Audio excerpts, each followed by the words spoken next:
अस्सलाम वालेकुम। क्या हाल है बेटा? खैरियत से आप लोग ठीक ठाक हैं? अ, आज हम न्यू वीडियो के साथ दूसरी एक्सरसाइज पे हैं। हम जो काम कर रहे थे वो 20.3 का क्वेश्चन कर रहे थे। और इससे पहले जो हमने क्वेश्चन किया था आपको मैं दिखा दूं कौन सा क्वेश्चन किया था हमने। हमने ये वाला क्वेश्चन किया था। और इसके अंदर हमने बड़े डिस्कशन के अंदर हमने इसका पार्ट नंबर 1 और पार्ट नंबर 2 कंप्लीट किया था। ठीक है, तो अब जो हम काम कर रहे हैं वो 20.3 का ही क्वेश्चन है आपके पास। और 20.3 का जो क्वेश्चन है वो क्या है, पढ़ते हैं सवाल को। कहता है find the value of P. इसका मतलब यहाँ पर भी आपके पास पी की वैल्यू फाइंड आउट करनी है। अब कंडीशन इसमें क्या गिवन है, कहता है sum and product of roots are equal. यानी सम ऑफ रूट जो है वो प्रोडक्ट ऑफ रूट जो है वो इक्वल है। अच्छा, चेक कर लीजिएगा आपकी पुरानी बुक जो है इसकी मैथ्स की। तो उसमें यहाँ पे ना लिखा हुआ है कुछ समथिंग 4 करके ना। तो ये गलत है, ये न्यू बुक के अंदर नहीं है। ये पार्ट जो है मैंने कट ऑफ कर दिया है। न्यू बुक के अंदर आपके पास सिर्फ ये है, यहाँ जो पार्ट गिवन था वो गलत लिखा हुआ था। ठीक है ना? तो ये गलत था। तो आप क्या करें, आप अपनी न्यू बुक में देखिएगा, न्यू एडिशन में जुलाई 2023 की बुक के अंदर, उसके अंदर आपको यहाँ पे वो स्टेटमेंट नहीं मिलेगी। सिर्फ इक्वल टू तक क्वेश्चन क्या हो गया, वहां पे स्टॉप हो गया है। ठीक है। अच्छा जी, हम करें क्या? हम यहाँ पे सबसे पहले तो हम बात करेंगे ए बी सी की। ठीक है ना? तो ए यहाँ पर क्या है हमारे पास, हम यहाँ पे लिखेंगे ए की वैल्यू कितनी है हमारे पास। हमें पता है ए की वैल्यू कौन होती है, एक्स स्क्वायर के साथ वाली वैल्यू। इसका मतलब ए की वैल्यू होगी 2p+3 के। ठीक है ना? बी की वैल्यू क्या होगी, बी की वैल्यू भी यहाँ पे गिवन है, कितनी गिवन है, 7p-5। ये हो गया 7p-5। और थर्ड टर्म हमें गिवन है कितनी, सी, और सी की वैल्यू हमें गिवन है कितनी, 3p-10। ठीक है, तो ये हमारे पास जो वैल्यूज गिवन है वो ए बी सी की वैल्यूज गिवन है। ठीक है। अच्छा, अब हम कंडीशन को फॉलो कर रहे हैं। कंडीशन क्या गिवन है कि sum and product of root जो है वो क्या है, आर इक्वल है। तो sum of root and product of root दोनों जो है वो इक्वल है, तो इसका मतलब क्या हो गया कि sum of root is equal to product of root के। ये कंडीशन बन गई। जो कंडीशन थी वो आपने इस तरह से लिख दी, और यहाँ पे स्टेटमेंट लिख देंगे अकॉर्डिंग टू गिवन कंडीशन। ठीक है। अब आप क्या करें, अब आप यहाँ पे देखें कि सम ऑफ रूट का फॉर्मूला क्या था। सम ऑफ रूट का फॉर्मूला था -b/a के। और प्रोडक्ट ऑफ रूट का फॉर्मूला था c/a। ठीक है। तो क्या ए से ए कैंसिल, आपको बात बताई थी कि डिनोमिनेटर की बोथ साइड की सेम वैल्यूज आपस में क्या हो जाती हैं, कैंसिल। तो सेम टेबल की हो, सेम वैल्यूज हो, आपस में क्या हो जाएंगी, कैंसिल हो जाएंगे। ठीक है। अब आपके पास क्या बचा, अब आपके पास बचा -b=c। ठीक है ना? तो अब आपको बी भी पता है, आपको सी भी पता है, ये दोनों वैल्यूज आप क्या करते हैं, आप प्लेस कर दें। तो देखो बेटा मैं क्या कर रहा हूँ, बी की जगह पे बी की वैल्यू प्लेस कर रहा हूँ। बी की वैल्यू कितनी है, 7p-5। तो ब्रैकेट में करके लिखेंगे 7p-5। ठीक हो गया। इज इक्वल टू सी की जगह पे सी की वैल्यू, सी की वैल्यू कितनी है, 3p-10। ये हो गया 3p-10। अब क्या करें, माइनस इसको मल्टीप्लाई कर दीजिए। माइनस आप इसको मल्टीप्लाई करेंगे तो ये हो जाएगा माइनस का 7p, माइनस माइनस क्या हो जाएगा, प्लस। ये हो गया 5 इज इक्वल टू 3p-10। अब यहां से आपको वैल्यू निकालनी है, किसकी, पी की वैल्यू निकालनी है। तो पी वाले को एक साइड पर रखिए, मैंने -7p ऐसे ही रहा। ये प्लस का 3p वहां जाके क्या हो जाएगा, माइनस का 3p हो जाएगा, इज इक्वल टू -10 ऐसे ही लिखा हुआ है। ये प्लस का 5 वहां जाके क्या हो जाएगा, माइनस का 5 हो जाएगा। अब इसको सिंप्लीफाई कर दिया, माइनस माइनस क्या हो जाएगा, प्लस हो जाएगा। तो इसका मतलब 7 और 3 क्या हो जाएगा, -10। साइन बड़े वाले का आता है, तो -10p हो गया। और यहाँ पे क्या हो जाएगा, माइनस माइनस प्लस, और ये हो जाएगा माइनस का 15। 10 और 5 कितने होते हैं, 15 होते हैं, तो साइन बड़े वाले का आता है। अब p की वैल्यू फाइंड आउट करनी है, तो इसका मतलब -15 डिवाइडेड बाय -10। तो माइनस से माइनस गया, 5 3 ज़ा 15, 5 2 ज़ा 10। तो भाई p की जो वैल्यू है वो क्या बनी आपके पास, 3/2। तो ये आ गया आपका आंसर, किसका, p का। तो बेटा क्वेश्चन की स्टेटमेंट को देखा करें, ये क्वेश्चन की स्टेटमेंट क्या है, उसके हिसाब से फिर आप ये कंडीशन बनाएं और फिर कंडीशन को फॉलो करें।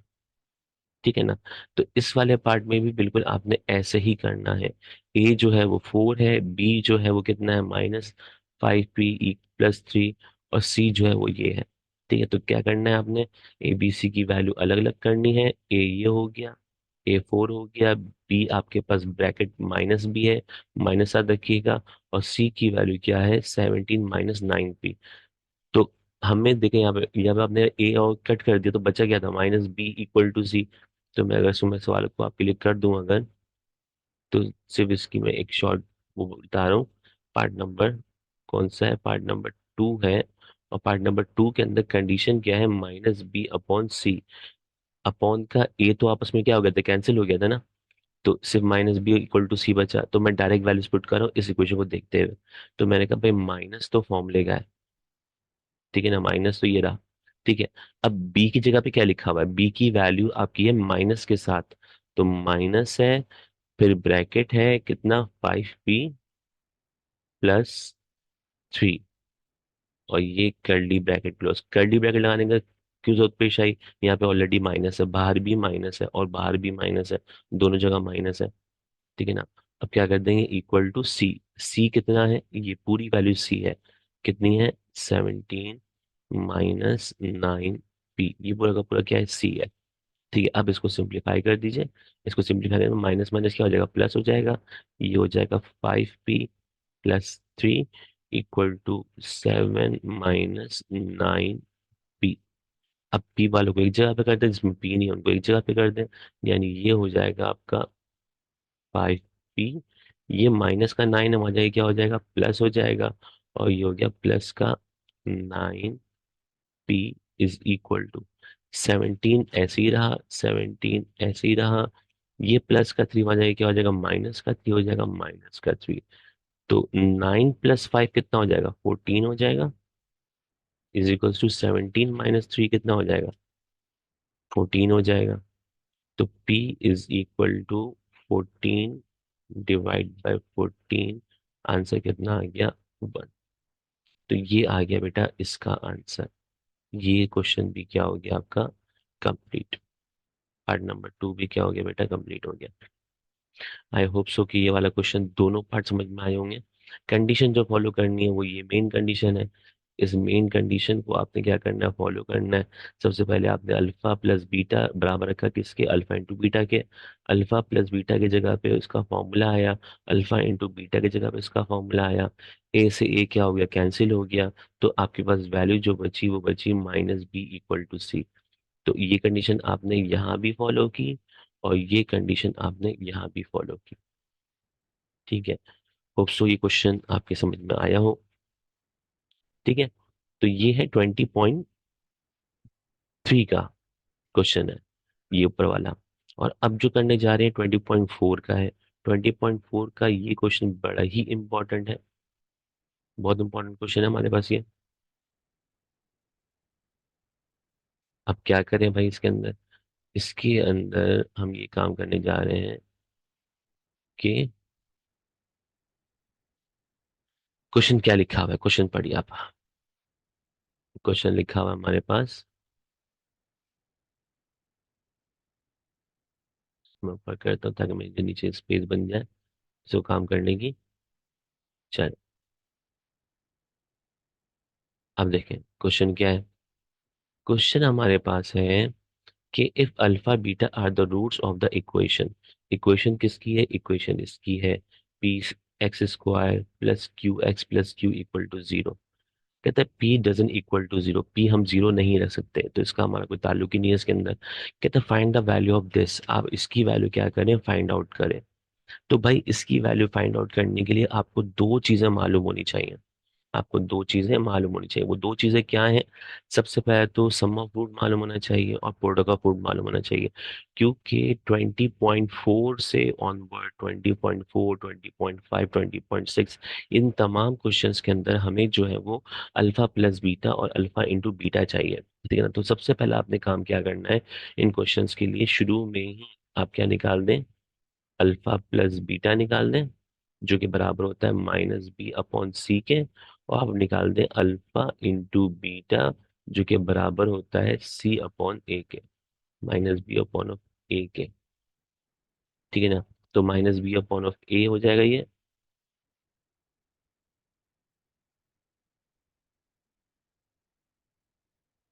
माइनस बी अपॉन ऑफ ए हो जाएगा फॉर्मूला।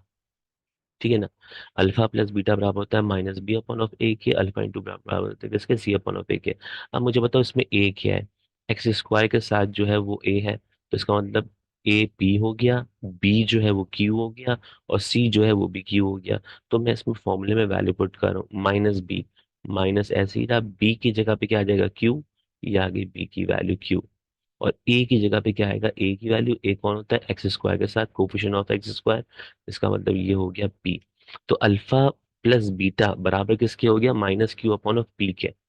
ठीक है ना? सी अपॉन ऑफ ए, सी कितना है, ये क्यू है, और ए जो है ये भी कितना है, कितना है, ए पी। तो ये आ गया आपके पास सी अपॉन ऑफ ए बराबर किसके, क्यू अपॉन पी के।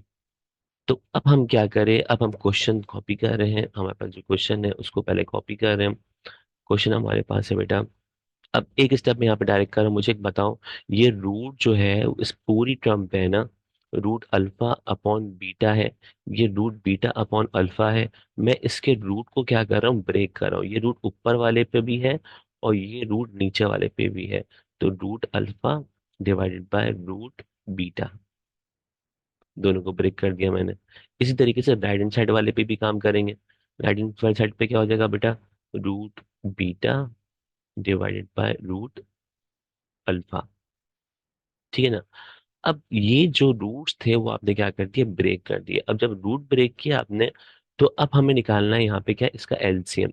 तो बेटा एलसीएम निकालने का तरीकेकार क्या होता है, एलसीएम निकालने का सबसे आसान तरीका दुनिया में क्या है, नीचे वालों को आपस में मल्टीप्लाई करो एंड देन क्रॉस मल्टीप्लाई, नीचे वाले आपस में multiply and then cross multiply. तो नीचे वाले आपस में मल्टीप्लाई पहले करो, नीचे वाले जब आपस में मल्टीप्लाई करोगे तो रूट बीटा मल्टीप्लाई होगा किससे, रूट अल्फा से। तो ये एक ही रूट के अंदर आप लिखेंगे अल्फा इंटू बीटा, एक ही रूट के अंदर आ गया। ठीक है ना? फिर उसके बाद आपने क्रॉस मल्टीप्लाई करना है, रूट अल्फा जो है वो मल्टीप्लाई किससे होगा, रूट अल्फा से मल्टीप्लाई होगा। तो मुझे एक बात बताइएगा कि रूट अल्फा जो है वो क्या है, रूट अल्फा से रूट अल्फा मल्टीप्लाई हुआ तो होगा क्या, एक यहाँ पर देखिएगा, एक आपको रफ रफ बता रहा हूँ, रूट अल्फा से रूट अल्फा मल्टीप्लाई होगा तो ये क्या बनेगा आपका, इसको आप एक ही रूट के अंदर लिखेंगे अल्फा मल्टीप्लाई बाय अल्फा, और ये बन जाएगा पेयर, और ये आ जाएगा रूट से बाहर। तो याद रखिएगा जब भी रूट के अंदर की वैल्यूज को आपस में मल्टीप्लाई करते हैं, तो रूट की वैल्यू को जब आपस में मल्टीप्लाई करते हैं तो सेम वैल्यू जो पेयर बनती है वो रूट से क्या हो जाती है, बाहर आ जाती है। ठीक है ना? तो रूट अल्फा से मल्टीप्लाई हुआ, रूट के अंदर मल्टीप्लाई हो गया, अल्फा अल्फा ने पेयर बनाया, रूट से बाहर आ गया, तो उसका मतलब रूट अल्फा से जब रूट अल्फा मल्टीप्लाई होगा तो क्या हो जाएगा, वो अल्फा हो जाएगा। इसी तरीके से रूट बीटा जो है वो रूट बीटा से मल्टीप्लाई होगा तो क्या हो जाएगा, बीटा हो जाएगा। तो ये वाली बात समझ में आई? आ जाए सवाल पे, रूट अल्फा को रूट अल्फा से मल्टीप्लाई करेंगे तो आपने कहा बराबर किस हो जाएगा, अल्फा के, और रूट बीटा को रूट बीटा से मल्टीप्लाई करेंगे तो ये बराबर किसके हो जाएगा, बीटा के। ये बात क्लियर हो गई यहाँ तक? ठीक है। अब यहाँ पे काम करने जा रहे हैं हम क्या, सम ऑफ रूट की जगह पे सम ऑफ रूट की वैल्यू, और प्रोडक्ट ऑफ रूट की जगह पे प्रोडक्ट ऑफ रूट की वैल्यू पुट करने। तो ध्यान से कीजिएगा, बहुत गलती आने का चांस होता है इस क्वेश्चन के अंदर। तो देखो यहाँ पे बड़ी डिफरेंट टेक्नोलॉजी टर्मिनोलॉजीज मैं यूज कर रहा हूँ। अल्फा प्लस बीटा की वैल्यू कितनी है, माइनस क्यू अपॉन पी, मैंने लिख दिया माइनस क्यू अपॉन पी। इस साइन ऑफ डिवीजन को मैंने इस तरह से लिख दिया, लिख सकते हैं ना, इस साइन ऑफ डिवीजन को मैं इस तरह से लिख सकता हूँ, बिल्कुल लिख सकता हूँ। और ये रूट के अंदर है क्या, alpha into beta, alpha into beta की वैल्यू कितनी है, क्यू अपॉन पी। तो ये आ गया यहाँ पे क्यू अपॉन पी। ठीक है। अब क्या करें, अब यहाँ पर हमने किया इसको सिंप्लीफाई, और सिंप्लीफाई क्या simplify, minus Q upon P जो है वैसे ही रहा, माइनस क्यू अपॉन पी जो है वो ऐसे ही है। ये डिवीजन का साइन भी ऐसे ही रख रहा हूं मैं अभी, मैं स्टेप बाय स्टेप कर रहा हूँ, कोई स्टेप डायरेक्ट नहीं कर रहा। अब ये रूट क्यू जो है ये रूट क्यू कर दिया, और रूट पी जो है ये रूट पी कर दिया। ठीक है ना। तो रूट दोनों पे अप्लाई हो रहा था, दोनों पे अप्लाई कर दिया, ऊपर वाले पे भी अप्लाई कर दिया और नीचे वाले पे भी।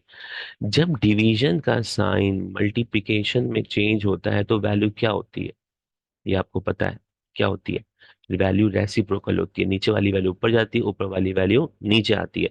तो इसका मतलब ये वैल्यू ऊपर जाएगी तो क्या हो जाएगा, ये रूट पी हो जाएगा, और ये ऊपर वाली वैल्यू नीचे आ जाएगी तो क्या हो जाएगा, ये रूट क्यू हो जाएगा। ठीक है ना। तो कंडीशन क्या हो गई, डिवीजन से आपने जब मल्टीप्लाई किया तो वैल्यू को आपने क्या कर दिया, रेसिप्रोकल कर दिया। रेसिप्रोकल मतलब होता है नीचे वाली वैल्यू ऊपर शिफ्ट होती है, ऊपर वाली वैल्यू नीचे शिफ्ट होती है। यहाँ तक कोई मसला? यहाँ तक कोई मसला? चले अब देखते हैं। अब मैं एक काम क्या कर रहा हूँ देखना, मैंने कहा माइनस क्यू अपॉन पी। ठीक है ना। रूट की पावर क्या होती है, रूट की पावर क्या होती है, बताइए मुझे। रूट की पावर जो होती है वो 1/2 होती है। रूट की जो पावर होती है वो बराबर किसकी होती है, 1/2 की होती है। तो उसका मतलब पी की पावर जो है वो हो गई कितनी, 1/2। और क्यू की जो पावर है ये भी कितनी हो गई, 1/2। ठीक है।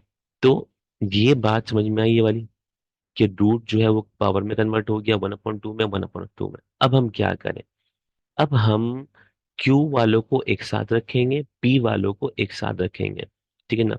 नाइन्थ में चैप्टर नंबर 3 में आपने ये बात पढ़ी हुई है। ठीक है। क्या पढ़ी हुई है, base same power add, base same power add. तो इसका मतलब क्यू वाली जो है वो वैल्यू आपस में साथ लिखेंगे, और पी वाली वैल्यू को आपस में साथ लिखेंगे। यानी मतलब क्या हुआ, ये जो आपका क्यू की पावर 1/2 है ये किसके पास जाएगा, ये इस क्यू के पास जाएगा। और ये जो पी 1/2 की पावर है ये किसके पास जाएगा, ये इस पी के पास जाएगा। तो देखिएगा जो बात बोल रहा हूँ वो बात लिख रहा हूँ। तो ये माइनस क्यू है, माइनस क्यू ये वाला ऐसे ही रहा। हमने कहा था ये जो क्यू है ये इसके पास जाएगा, तो जाने के बाद क्या हो जाएगा, मल्टीप्लाई ना, डिवीजन में है ऊपर जाके क्या हो जाएगा, मल्टीप्लाई। क्यू की पावर कितनी हो जाएगी, -1/2। जब भी वैल्यू को नीचे से ऊपर या ऊपर से नीचे शिफ्ट करते हैं तो पावर की साइन चेंज करते हैं।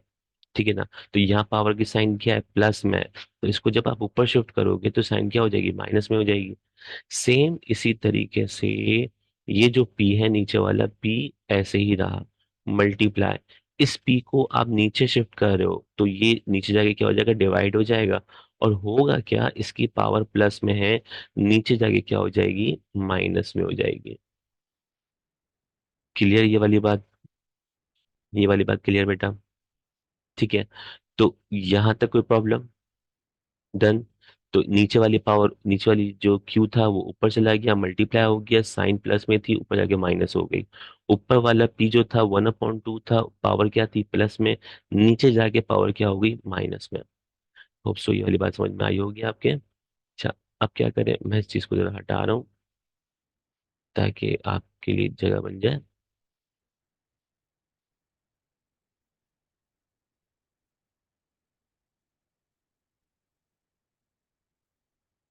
अच्छा, अब इसके बाद यहाँ पे लिख रहा हूँ,